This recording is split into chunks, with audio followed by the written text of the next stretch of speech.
Welcome everyone to this session on discipline. Let's start with a verse from Bhagavad Gita.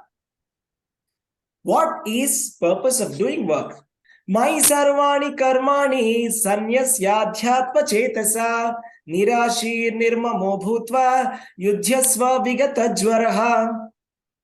Therefore, O Arjuna, surrendering all your works unto me with full confidence of me, without desiring for profit, with no claims to proprietorship, and free from lethargy, fight. So this Bhagavad Gita is a life manual. This is not a discourse given by some saint in another saintly ashram. No. Where did this happen? Bhagavad Gita, the discussion happened on a war field, a very unusual place to have a spiritual discussion. Who were Arjuna and Krishna? And what was the role that they were playing? They were playing the role of a Kshatriya. Kshatriya means military man. So what would you expect from military people? Discipline. Discipline is very important. Here, when we spoke about this verse clearly indicates the purpose of Bhagavad Gita. Mai sarvani karmani sanyasya adhyatma chetasa. What does that mean? Whatever work we do, we have to surrender unto Krishna. And with full knowledge. And nirashir nirmamo bhutva yudhyasva vigata jwaraha. And we should not be actually desiring any profit. The purpose of doing our work is not for profit. It is for pleasing the Supreme Personality of Godhead. And it is yuddhasva vigata jwaraha. Jwaraha means lethargy. Krishna is saying, give up lethargy and fight. Give up lethargy and fight. Give up lethargy and fight. So where is Krishna saying renounce? Not at all. Krishna is saying give up lethargy and fight. So discipline is about that. Discipline is about taking timely action without postponement. So here we see Srila Prabhupada quotation. It says, the Lord instructs that one has to become fully Krishna conscious to discharge the duties as if in military discipline. Such an injunction makes things viable. It makes things a little difficult. Nevertheless, duties must be carried out with dependence on Krishna. So this is actually a military science. So this was given by a military officer to another military officer on an army field. And the result of following this is the best. If we follow this Bhagavad Gita, we get the best results. We will win the war of life. So let us just see some situations when the Pandavas demonstrated discipline. And we will try to touch upon some of these situations, right?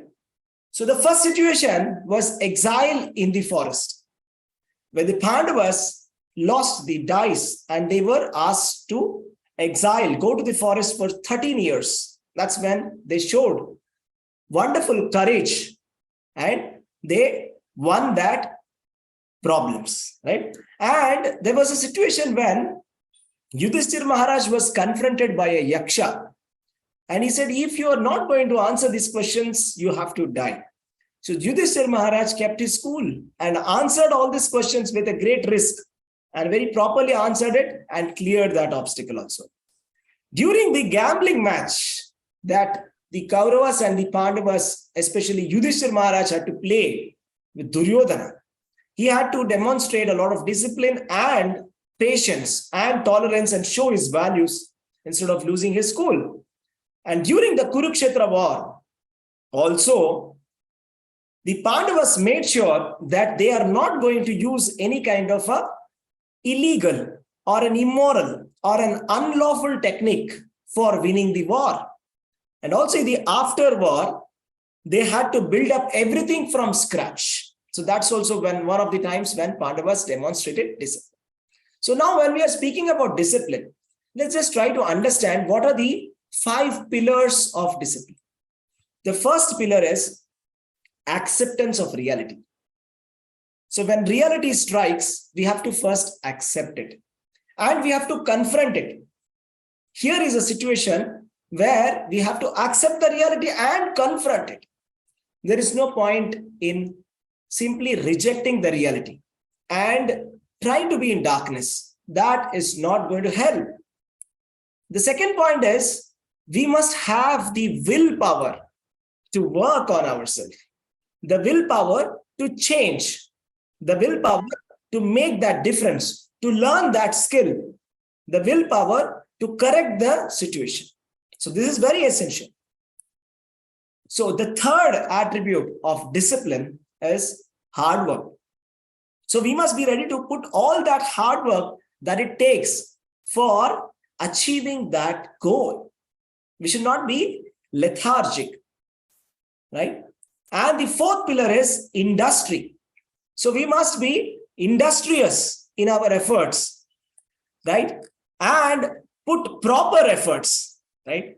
So just like you see, there are some artists who spend a lot of time on making certain paintings, right? So one artist may take 10 minutes, one artist may take 3 hours. But the point is, we must be ready to put all that effort that it takes to deliver a professional art.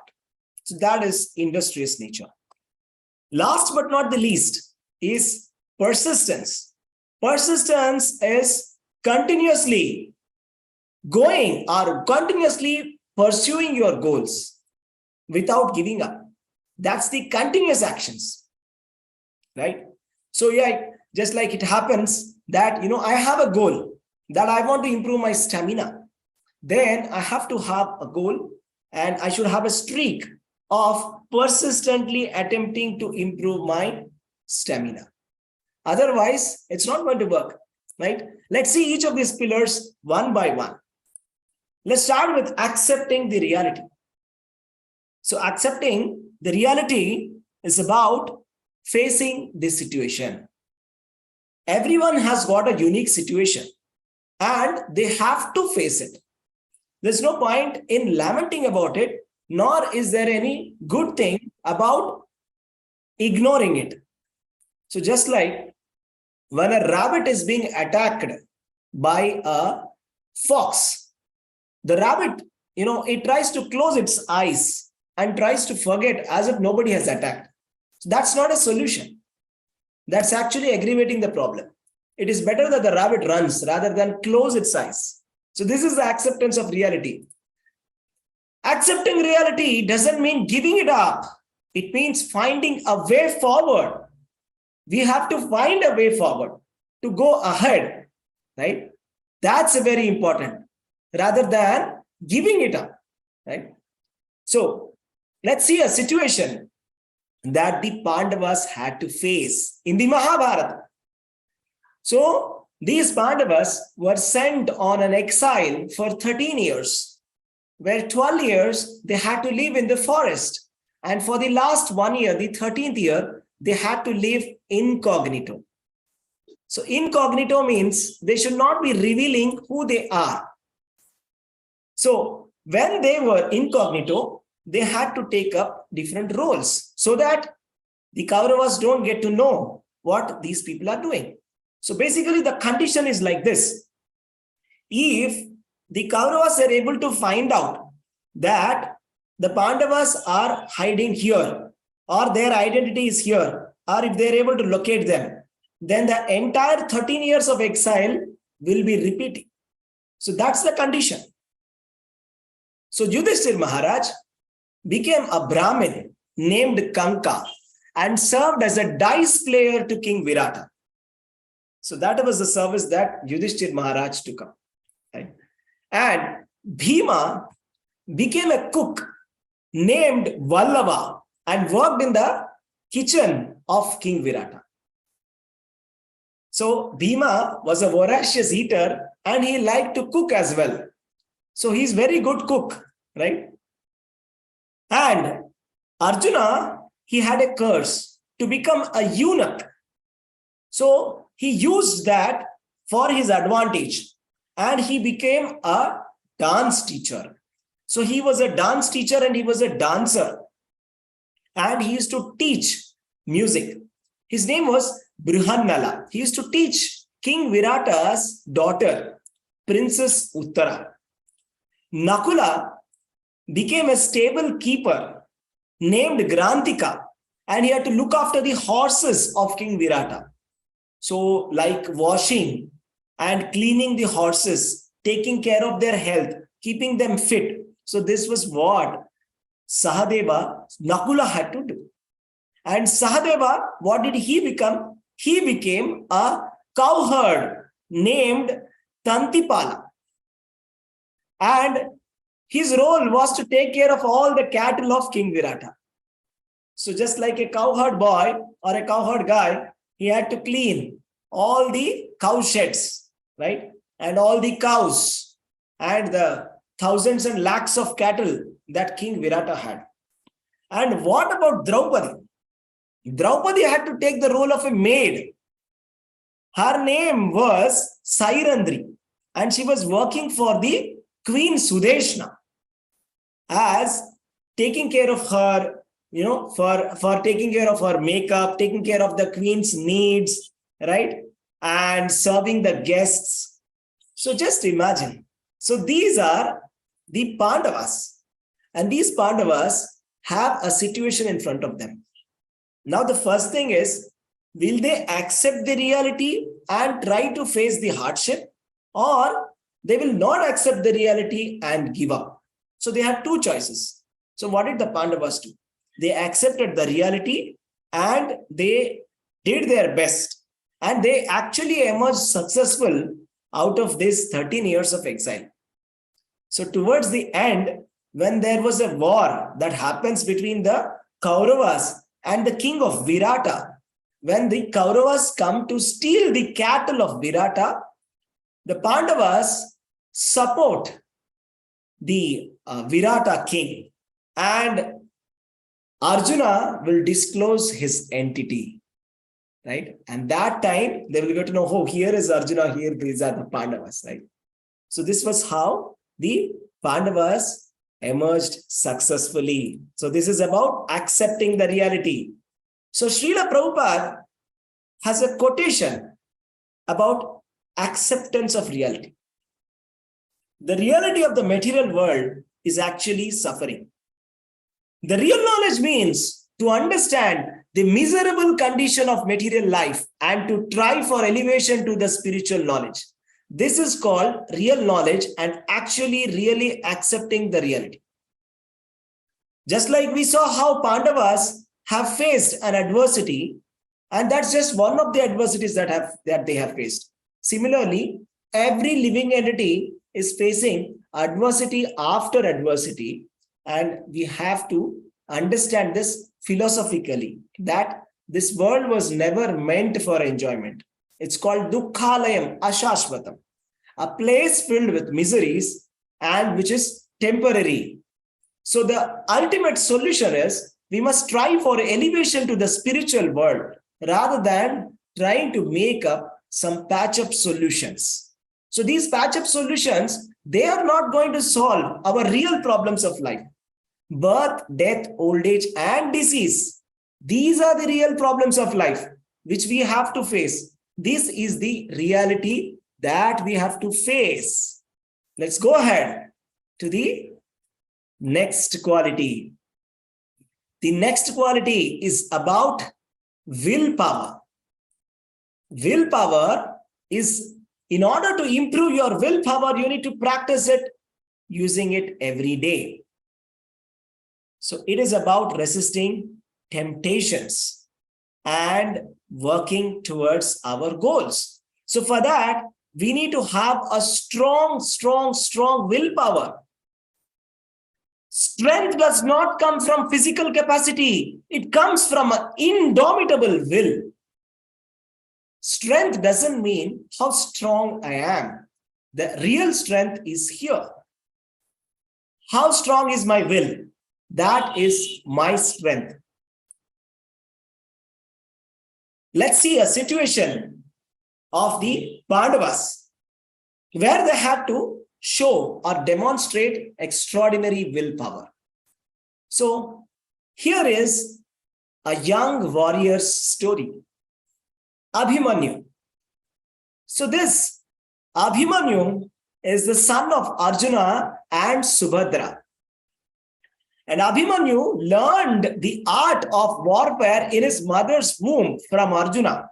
When Arjuna was explaining the war tactics, Abhimanyu heard it when he was inside the womb of his mother.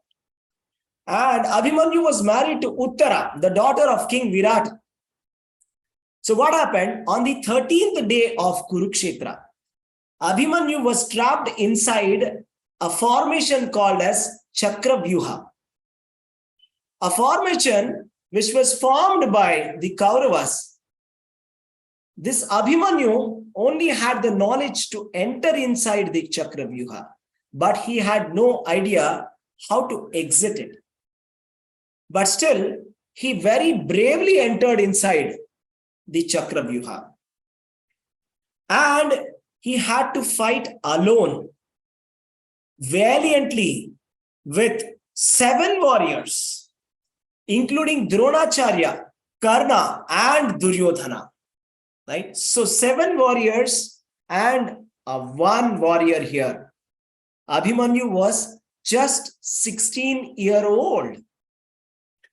And he was killed basically by all these warriors. But before he died, he killed many warriors on the side of Kauravas. So it was all the bravery and sacrifice of Abhimanyu, right? And he became a symbol of willpower and determination, right? So that was Abhimanyu, who faced the situation. The situation was he knew how to enter, but he did not know how to exit that, right? But still, he did not give up. He fought his duty, nor did he show his back to the enemies or try to run away or surrender. No, he fought till his last breath. And he made sure that he made the maximum damage to the enemies. So this is called willpower. When there is an adverse situation that comes to us, we have to see how do we make the best bargain of this bad deal. So we have to turn the table and see how we can change the situation, right? So that we have to learn from Abhimanyu, right? Let's see one quotation from Srila Prabhupada on willpower. Willpower is a great asset in spiritual life. With determination and perseverance, we can make steady progress on the path of bhakti and ultimately achieve the goal of life. So the goal of life is to go back to home, back to Godhead. So it's not like I want to go to some city within India or I want to go to some country, I take a flight and go. No. We are speaking about going back to spiritual world. And where is that spiritual world? It is beyond the 14 material planets. 14 planetary system we have to cross. And then we have to cross 7 layers that will be there. 7 layers of the universe has to be crossed. And cross the river of Viraja. And cross the Brahma Jyoti. And cross the Vaikuntha planets. And then go to the Golok Vrindavana. So that is the goal. So if you have to go to that goal, so it's so important that we have the sufficient willpower to continue this path of bhakti. Or else we will give it up. If we give it up, then what happens?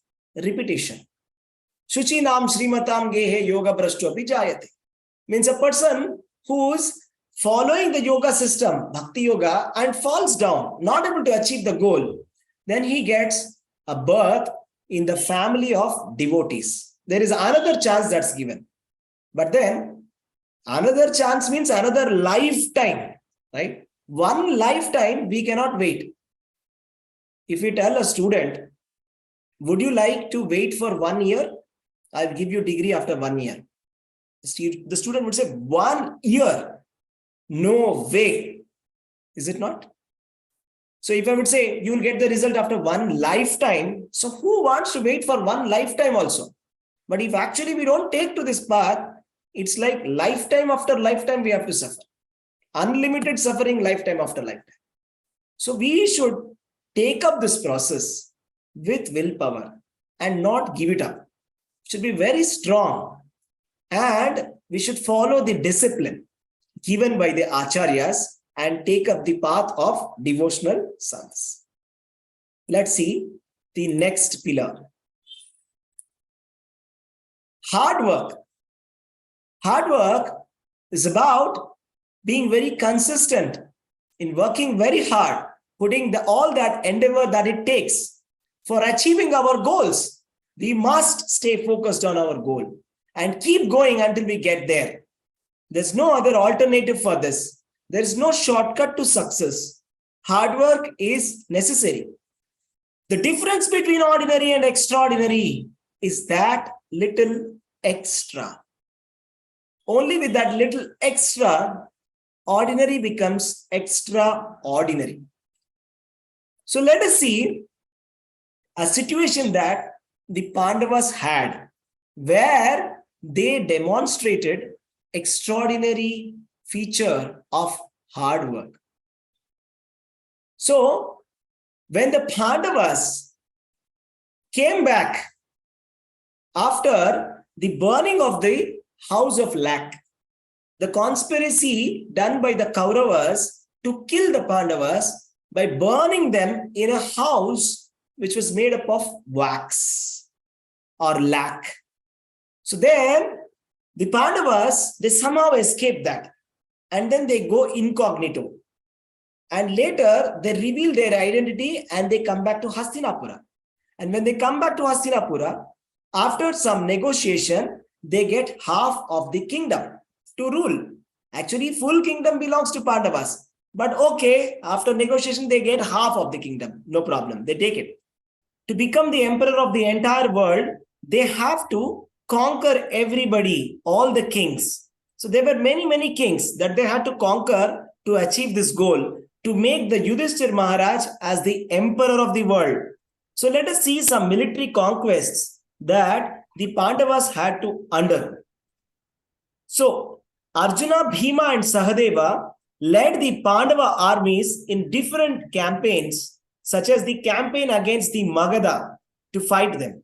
So for example, there was a war against the Panchala, which took 2 months, and the army strength was 10,000 soldiers. The Pandavas defeated and subjugated the kingdom of Panchala. And there was this kingdom called as Matsya, where the army strength was 7 Akshauhinis. And 1 Akshauni means 21,870 chariots and elephants and horses and foot soldiers. So they had to fight against this, and the Pandavas defeated the king of Matsya and made him their subordinate king. And they conquered the kingdom of Trigarta. This war lasted for a time period of 1 month, and the army strength was 5,000 soldiers. So the Pandavas defeated them and became victorious. And they had to fight a war with Kekeya for 1 month with the army strength of 10,000 soldiers. And the Pandavas defeated the king of Kekeya and made them their vassal. And they defeated the king of Kashi. And the fight went on for 2 months. And the army strength was 3 Akshauhinis. And the Pandavas defeated this king of Kashi. And they fought with the kingdom of Anga, where Karna was the king. The army strength was 3 Akshauhinis. And they defeated him and made him the subordinate. And they fought with the king of Kalinga, right? The army strength was 1 Akshauhini. So they did a campaign against Jarasandha also. So after doing all these conquests, then they could declare Yudhishthir Maharaj as the emperor of the world. So everything takes hard work. Pandavas, they did not get any success without working hard. They put in a lot of efforts for winning all these wars and to subjugate all these kings, right? They were able to do it with the help of extraordinary hard work, right? So let us see a quotation from Srila Prabhupada on hard work. Nothing can be achieved without hard work, and without the grace of the Lord, hard work is useless. So this is the difference between a materialistic kind of a thinking and a spiritual thinking. Srila Prabhupada is saying, first of all, you can't achieve anything without hard work. So there is no shortcut to success. Having said that, without the grace of the Lord, hard work is useless. You can work very hard like a donkey also, but you may not get anything if there is no grace of Lord. That is why Krishna says, Karmanyevadhikaraste ma phaleshu kadachana ma karma phala heturbhu mate sangostva karmani. He says, you are entitled to doing your action or prescribed duty, but you are never entitled to the result. That's very important. We only have right to perform our action. So that is our area that Krishna has given. So I have to do my duty properly, 100%. I will give my 100%, my best efforts. But the result, I cannot demand the result. The result, Krishna may give, may not give. It depends upon the will of the Lord. But he says, Ma karma phala heturbhu. And don't think that you are the cause of the result. Let us say we got the result. We should not consider that it is because of me that this result has come. No. It is because of Krishna that the result has come. At the same time, Mate Sangos to Akarmani. Don't be engaged in inaction. Krishna is warning, this does not mean that you should not try. You should try, you should give your best. But the result depends upon the grace of the Lord. So we must be willing to put all that hard work that it takes for succeeding in our field. But at the same time, remember that I do not have any right over the results. If we simply have this attitude, we will never be disappointed. We will never be disappointed, nor be depressed. And we will attain a lot of success in our life. Okay, so let's just go ahead and see the next pillar of discipline, industry. Industrious quality, it refers to the characteristic of being diligent, hardworking, and persevering one's effort to achieve a particular goal or object. So this basically means industrious. Self-discipline requires that you develop the skills necessary to accomplish your goals. You need to have that self-discipline to accomplish your goals. No, it is that strong work ethic, the determination and a willingness to learn and improve oneself. That's industry. The only place where success comes before work is in dictionary, not in life. So only in the dictionary you will get success before work, right? But in reality, work comes before success. So you must be willing to be working really, really hard. So let's just see this. So let's see the story of Pandavas, how they managed to build this city of Indraprastha. Let's just try to discuss that. So how did they build this Indraprastha? So first of all, the kingdom of Kauravas, the capital was Hastinapura. But this capital city which was already developed, that was not given to the Pandavas. What was given to the Pandavas? Of course, half of the kingdom was given, but that part of which was not developed, which was very underdeveloped. Literally, they gave a forest to the Pandavas and said, use this as your kingdom. So Pandavas had to literally start from scratch to build their own city. So what happened was, first of all, they chose a site on the bank of the river Yamuna. And it was a barren piece of land, right? And they worked tirelessly, first of all. So what do? First of all, to clear that land, which was filled with so much of forest, it's called Khandava Vana, right?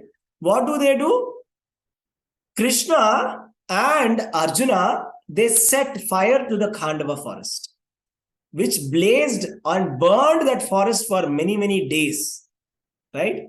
Until the powerful serpent king Takshaka was forced to flee from that forest, right? And after doing that, they took the help of Vishwakarma, the engineer, divine engineer, right, for constructing a magnificent Mayasabha, right? It's a palace made up of gold and ceiling adorned with so many jewels, right? And they made a city, right, from scratch and surrounded by strong fortification. And they recruited very skilled craftsmen and artisans for building the entire city and entire palaces. And they named the city as Indraprastha. And all the kingdoms became very envious of this city because it was so beautiful. And the hall was built with so many tricks and illusions. So it was a masterpiece of engineering, right? So this was the Pandavas' industrious nature, and hard work to build a city from scratch that everybody would envy, right? Showing their engineering prowess and architecture skills. So like this, our attitude should be in life. We should be willing to be industrious in life, right? So let us see a quotation by Srila Prabhupada on this industriousness. Those who are not actively engaged in devotional service are simply wasting their time. Only those who are industrious can make real progress in spiritual life. So actually speaking, if we are not active in devotional service, it means simply we are wasting our life. Just like with the ticking of the days, every day there is a sunset that's happening. It's like the number of days I have to live, every day, one day is gone. -1, -1, -1, -1. And the chance that Krishna has given us, giving us this human body to attain the ultimate goal of life, that we are missing. So we have to be industrious in our spiritual life. We have to be serious and take up Krishna consciousness very seriously. So Srila Prabhupada is saying, if you are not industrious, you cannot make any progress in spiritual life. So this is a very essential part of our spiritual life. So let's see the next part. So here is persistence. So self-discipline is like a muscle that, grows, just like how we have muscles. The stronger our muscles, right, we become the stronger. Just like when we go to a gym, in the beginning, you start with maybe like 0.5 kilogram or 1 kilogram or 2 kilograms. And after a couple of days or months, you're starting to lift 5 kilograms, 10 kilograms, and 15 kilograms of dumbbells. So because your muscles have become stronger now, right? So that is what it is, right? It's about persistent. It's about continuing our efforts without giving up. Be consistent. Success is stumbling from failure to failure with no loss of enthusiasm. What is success? It's about stumbling from failure to failure without any loss of enthusiasm. We must be willing to fail. So failure is the stepping stone for success. So we must use the failure for succeeding. So the more you fail, the better, as long as you're learning from your failures. But if we stop learning from our failures and start lamenting on our failures, that is a wrong attitude. So let us see from the story of the Pandavas how they have been very persistent. So this is the story of Yudhishthir Maharaj, who was very persistent and steadfast in adherence to the truth and the righteous principles. So somehow Yudhishthir Maharaj got to know a future prediction that there is going to be a war between the Pandavas and Kauravas. And he wanted to avert this war at any circumstance. So while on the other hand, the Kauravas were become very, very envious of the Indraprastha city, that the city has come out so well. And now that Yudhishthir Maharaj is the emperor of the world, Now they want to snatch their kingdom away from them. So they hatch a plan and they devise a very wicked idea that let us play a match of gambling. And so they invite Yudhishthir Maharaj to play the match of gambling. So, and Yudhishthir Maharaj, initially he was not interested in playing this match. Duryodhana offered that, Yudhishthira, he said, I'll give you half of my kingdom if you play. But Yudhishthira Maharaj said, no, I don't want to play for that. But then the problem is, as per the religious principles, when a Kshatriya is confronted in a war, he must fight. Similarly, when a Kshatriya is asked to play the gambling match or the match of dice, he must play. This is religious duty of a Kshatriya, not others. So Yudhishthira Maharaj had no chance. He had no choice. He had to accept it. And he thought, maybe by playing this sports match, maybe we will develop some friendship with Kauravas and they will give up their idea of the war. And maybe the war that was inevitable that was predicted, will be averted. With that idea, he goes along with his brothers and Draupadi. And Shakuni manipulated the dice and he defeated Yudhishthira Maharaj. Even though Yudhishthira Maharaj knew that cheating was happening, Yudhishthira Maharaj did not resist, right? He stuck to his principles. He did not give up his principles, right? And Duryodhana offered to return everything, saying that, but everything to Yudhishthira if he bets again. Just play one more match. I'll give you back everything. But then Yudhishthira Maharaj refuses it, right? So Duryodhana taunted Yudhishthira Maharaj and they have insulted Draupadi. And they said so many bad words to them. Despite of all that, Yudhishthira Maharaj was very tolerant, right? And he even refused to take up a small kingdom to rule. And he asked for his share of the kingdom, right? So he was steadfast in his religious principles, steadfast in his truth and righteousness, which earned him a lot of respect and admiration, right? So that's what. So these kind of situations happen, but we have to be persistent, right? We have to be persistent in our life and we should face the situations. So Srila Prabhupada quotes, he says, success in devotional service is achieved by persistent endeavor to please Krishna. One must be firmly convinced that without Krishna's mercy, nothing is possible. And with Krishna's mercy, everything is possible. Nothing is possible without Krishna's mercy. And with Krishna's mercy, everything is possible. This is the conviction that we must have. Or without persistent endeavor, we cannot become successful in devotional service. It's all about putting that consistent efforts. We start with chanting of one round of Hare Krishna Mahamantra. And slowly, we take up more. We start chanting 2 rounds. Then it should be 4 rounds. Then it should be 8 rounds. Then it should be 12 rounds. Then it should be 16 rounds of Hare Krishna Mahamantra. And then after the quantity is set, we should improve our quality. How attentively am I chanting the Hare Krishna? I have to chant Hare Krishna with a lot of attention, right? So we have 24 hours of time. How much time does it take for us to chant this mantra? It only takes 1 hour and 45 minutes to 2 hours for chanting 16 rounds of Hare Krishna Mahamantra. And the result guaranteed is that we will go back to Godhead by Srila Prabhupada. Now, it is up to us whether we want to be persistent in our efforts to go back to Godhead, or we want to be, repeating this cycle of birth and death, coming here again and again and facing the challenges of this world, which is filled with miseries. So that's up to us, right? So the choice is always ours. So these were the 5 pillars of discipline. So let me talk about one wonderful example of one of the acharyas of this parampara, Bhakti Vinod Thakur.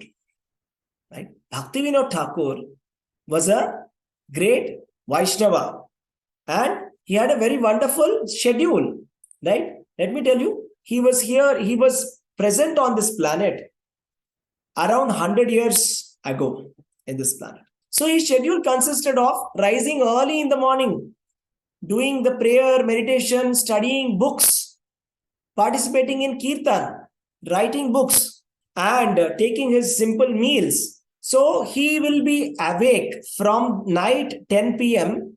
to 4 a.m. Or maybe let's say 7:30 to 8 p.m. Maybe he sleeps, and then at 10 p.m. he's waking up. So how many hours of sleep? That is around 2 to 2.5 hours of sleep. So that is the time when our sleep cycle is very efficient. This is something that we have to learn.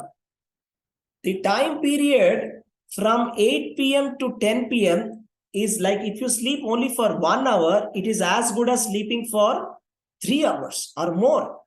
So, and the time, and if you sleep from 4 a.m., it is like sleeping less than 1 hour. So that means if you can get 1 hour of sleep between 8 to 10 p.m. or let us say 10 p.m. to 12 p.m. also, if you are able to get 2 hours of sleep between 10 p.m. to 12 p.m., it is as good as 4 hours of sleep. So therefore, we must sleep early.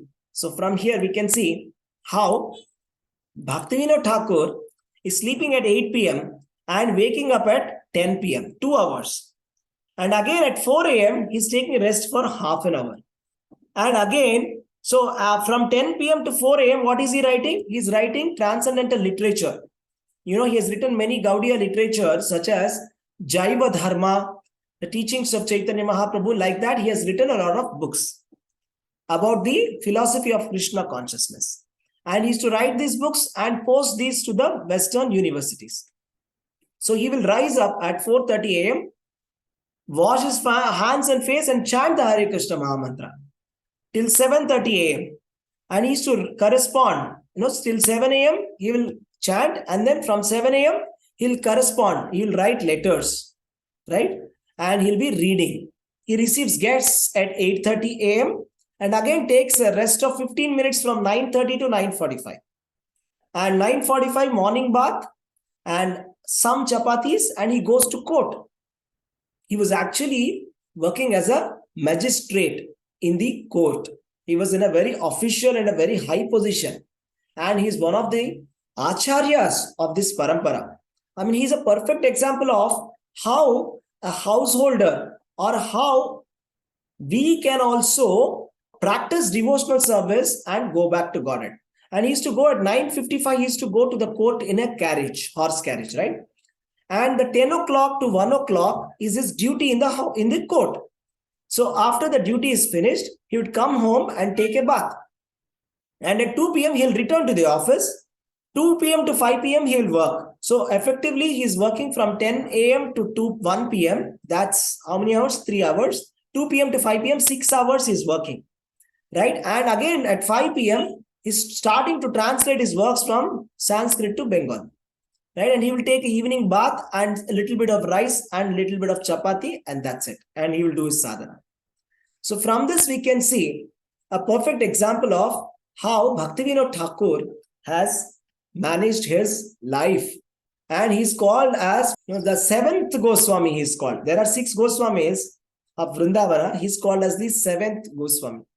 So he has set a perfect example of how a householder also can work hard and be disciplined, in his life and go back to Godhead.